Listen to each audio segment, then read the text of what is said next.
What was the worst job you ever did before you started like clicking your heels in moving in the direction you wanted to? Well, Did you ever have a shitty job? I was a guest star on Married with Children. No, I'm kidding. That is a complete joke. I loved being a guest star on Married with But Children. did you ever have like Of course. What were they? Can you? Oh my God. Well, I mean, I was always the kid who had worked like after school like that. Like I realized looking back, every kid needs an identity. Yeah. Okay, I'm quite athletic, but I didn't really. I was too short to play basketball. Yeah, me and too. I fucked up that audition when I was a freshman. I could have if I worked at that. I went out for track. I was like, oh, this is boring. Just So you running. had aspirations of being an athlete? No, Me it's too. just like you're looking for an identity in high Right. school, and I still play basketball.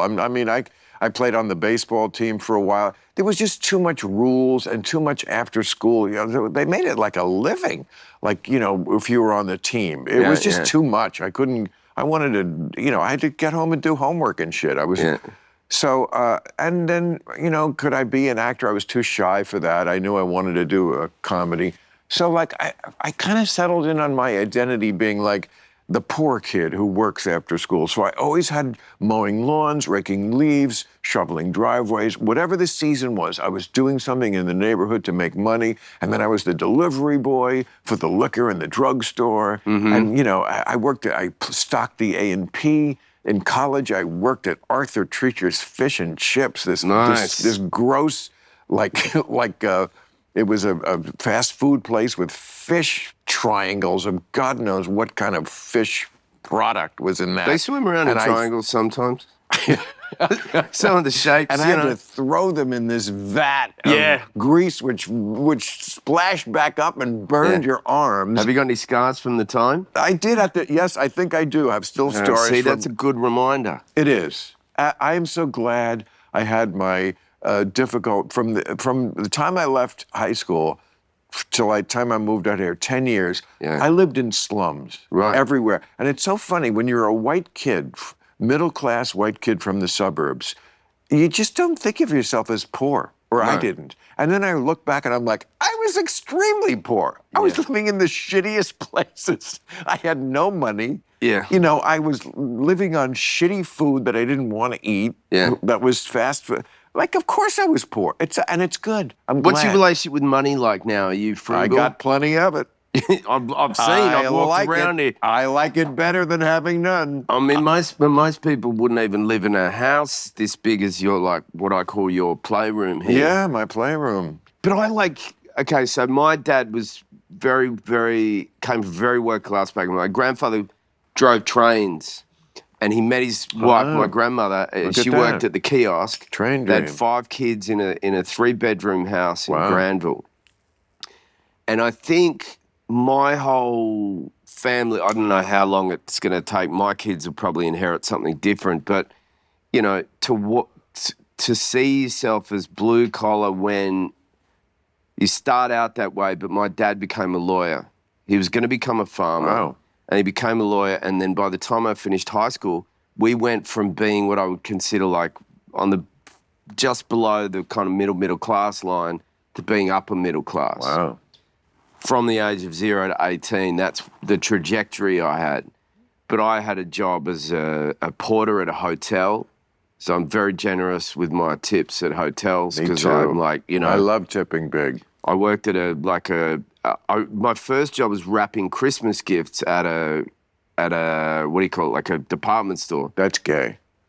That is super gay. And I'm not by saying the way, there's anything wrong with it. I'm just saying. And no audition process, as in, like, you can do that job. And it's like the first job I had to do was wrap a lawnmower. I'm like, what the fuck are you doing to me here? Like, Wrap a lawnmower? Wrap a lawnmower. Well, she's like, I still want it to look like a lawnmower, but I still want it to look wrapped. I'm like, well, I could do that. Well, I can top that, Joel. When I got out of college, I wanted to move to New York to start my comedy career at the comedy clubs. And I had no money, so there was this thing in the Village Voice, rent-free situations. Now, the first 2 interviews I went on, I realized in my naivete after about an hour that they were old queens who were looking for a young boy to live.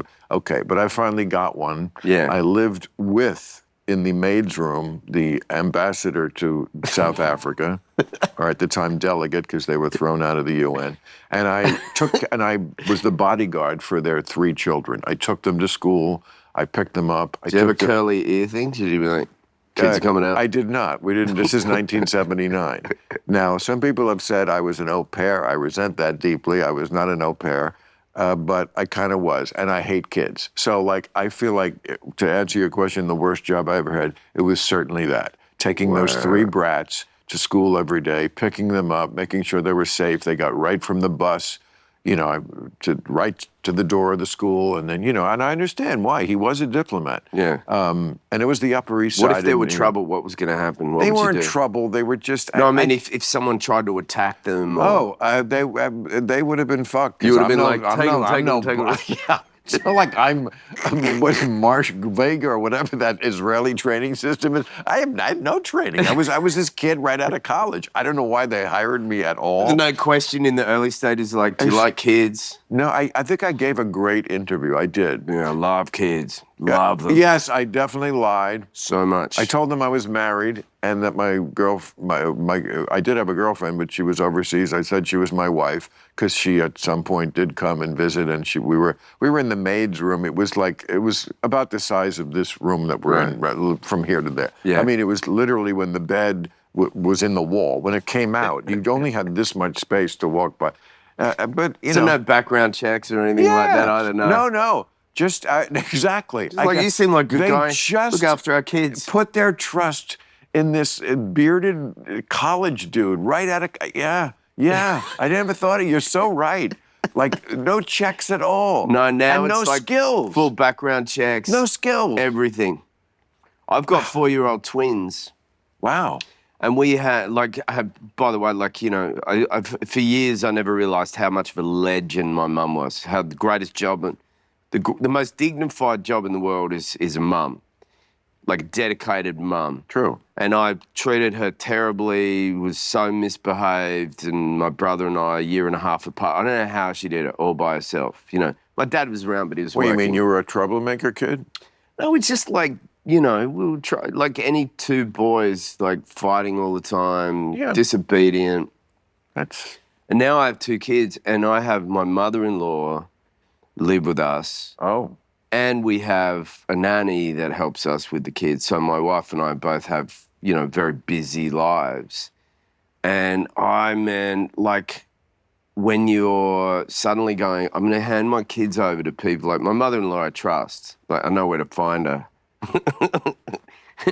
And she can't run that fast anymore. Right. But people you don't know, and you're getting people to care for your kids who you want to vet them, but yeah, I mean, you do know there are people. You must have just seemed like a nice guy. I was like, yeah, here's my kids. Oh, unbelievable.